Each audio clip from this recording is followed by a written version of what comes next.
Hello, hello, hello বন্ধুরা। সবাই কেমন আছো? ঠান্ডাটা অনেকটাই পড়ে গেছে আর আমাদের এখানেও ঠান্ডাটা পড়েছে। আর এই ঠান্ডাতে না ঘরে বসে থাকি আর বাইরেই বেরোই, কফি খাওয়ার মজাটাই আলাদা। আজকে একটু স্পেশাল টাইপের কফি বানিয়েছিলাম। হ্যাঁ, কফিটার মধ্যে না ডার্ক চকলেট দিয়ে খুব সুন্দর করে বানিয়েছিলাম কফিটা। এই যে মা বসে বসে কফি খাচ্ছে, মাকে দিয়েছি আর আমি খাচ্ছি।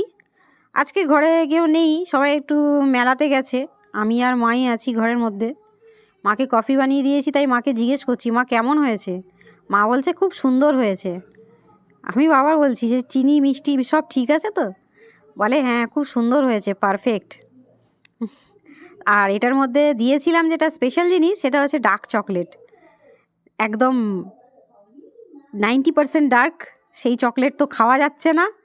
হ্যাঁ, তো সেই চকলেটটাকে ভাবলাম কি করব, ফেলা তো যায় না, কফিতে দিয়ে খাচ্ছি। ভালোই লাগছে কিন্তু খেতে। তো তোমরাও ট্রাই করে দেখতে পারো। হ্যাঁ, তো চলো, পরের ব্লগে আবার দেখা হচ্ছে। টাটা।